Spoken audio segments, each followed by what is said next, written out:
Breaking now, a sharp flashpoint in East Asia. Japanese authorities say Chinese carrier-based fighters aimed fire control radar at Japan Air Self-Defense Force jets in two separate incidents near Okinawa. Tokyo has summoned Beijing's ambassador and lodged a formal protest. Regional partners are watching closely. This is the story of one tense day that could reshape calculations across the Indo-Pacific. Picture the western edge of Japan. Island fringes, shipping lanes, and a sky that has grown more crowded in recent years. It was here, over international waters southeast of Okinawa, that Japanese F-15s were shadowing what Tokyo says was a Chinese carrier strike group. According to Japan's defense ministry, two separate radar illuminations occurred on the same day. Radar illumination, sometimes called a radar lock, is not just technical jargon. In military aviation, it signals that one aircraft's fire control radar is directing a precise targeting beam at another. Pilots and commanders treat such an action as a serious escalation because it can indicate the capability and intent to launch weapons. Japan called the actions dangerous and said it lodged a protest with China. Japan's prime minister described the incidents as going beyond what's necessary for safe flight, and the defense minister vowed a calm but resolute response. Officials say the jets involved were J-15s operating from the Chinese carrier Liaoning, with Japanese F-15s scrambled in response.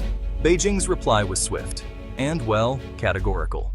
China's Navy spokesperson denied the accusation, saying Japan's aircraft repeatedly approached and disrupted a previously announced carrier-based flight training, and that Tokyo's account was, honestly, erroneous.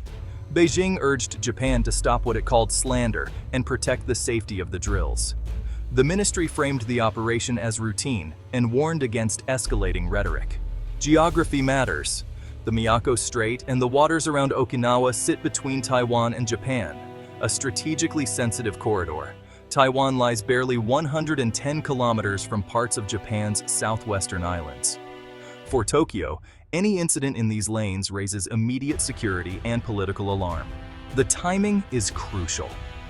Relations between Tokyo and Beijing had already been under strain after recent comments by Japan's prime minister about possible responses should China take military action against Taiwan.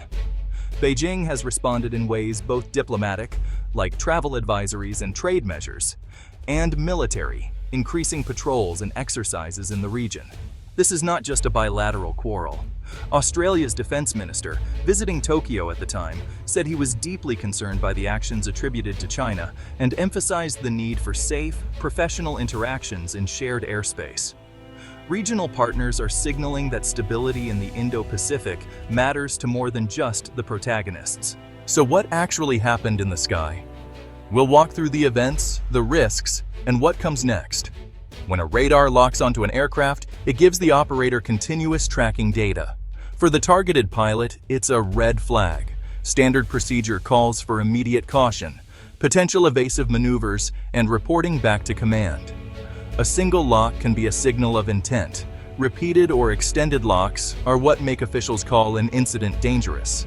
Importantly, nations often differ in how they describe air encounters, and foggy, contested narratives can feed into broader mistrust.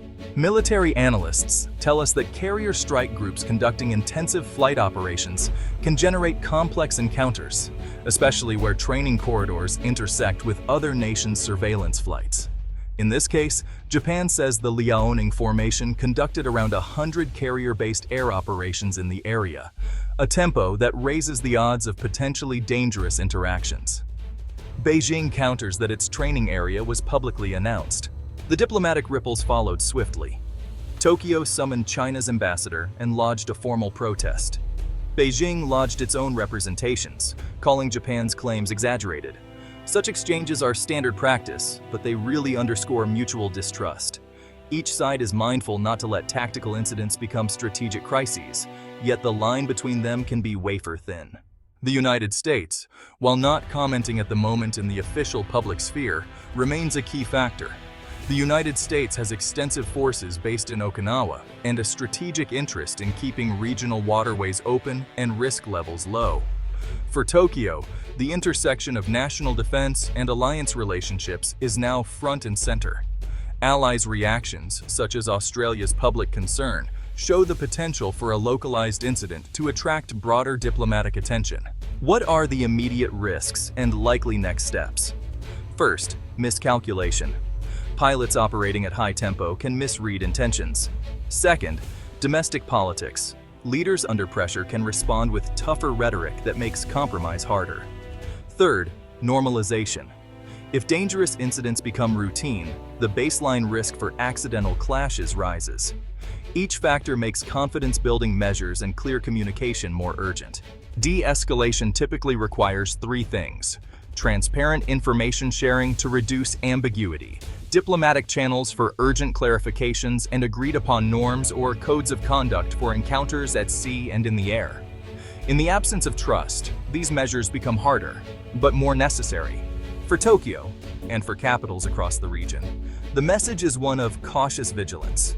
2 radar illuminations in a single day may have begun as isolated operational events, but in a region where strategic competition, national anxieties, and high-tempo military activity intersect, they can quickly take on outsized significance. Japan's protest, China's denial, and Australia's public concern together make this more than a bilateral spat. They make it a test of crisis management in the Indo-Pacific. We'll continue to follow official updates from Tokyo and Beijing, monitor regional reactions, and explain what each development means for security and trade across the Indo-Pacific. For now, the skies above Okinawa have become a reminder. In today's strategic environment, even a few seconds of targeted radar can echo across nations.